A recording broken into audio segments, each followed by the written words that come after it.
Bonjour à tous, alors aujourd'hui je vais vous présenter un nouveau jeu de la marque Rubik's, comme les cubes, mais là il ne s'agit pas d'un cube, il s'agit de ceci.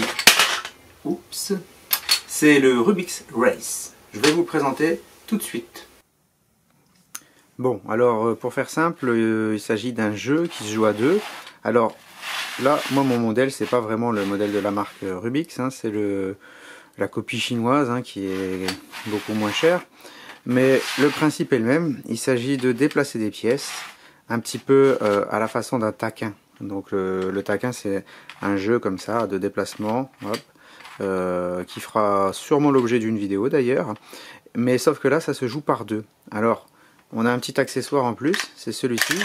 On secoue et on obtient un motif qu'on va devoir essayer de reproduire ici au milieu. Alors là, et pour vérifier, on va devoir abaisser.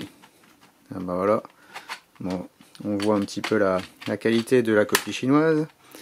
Hop, on va devoir abaisser cette petite porte là pour pouvoir vérifier que le motif est le même. Alors, bien entendu, pour reproduire le même motif, il ne faut surtout pas lever les pièces, sinon c'est de la triche. Il faut simplement les faire coulisser comme ça de façon latérale jusqu'à ce qu'on arrive à reproduire le même motif. Donc là par exemple j'ai un jaune en bas à gauche, un jaune, un vert, un orange, un jaune, etc., etc., etc. Donc je vais essayer de placer un jaune en bas à gauche. Donc là vous voyez que j'en ai un ici, donc c'est simple pour le placer. J'effectue ce déplacement là. Ensuite j'ai un vert, c'est bon, un orange. Alors pour déplacer le orange, on peut voir qu'il y en a un ici.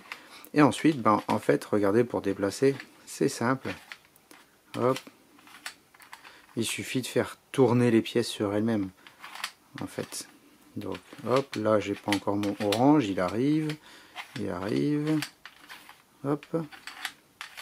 Et là, j'ai mon orange. Donc, j'ai déjà la première ligne, comme ici, jaune, vert, orange. Jaune, vert, orange. On peut vérifier avec la plaque, jaune, vert, orange.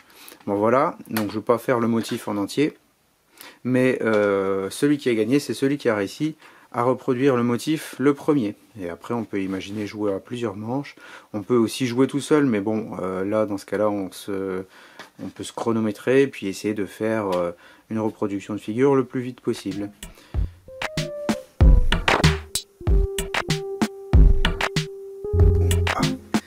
Bon, alors voilà, la vidéo est terminée. Si ce jeu Rubik's Race vous a plu, alors sachez que je vais mettre le lien dans la description si vous voulez.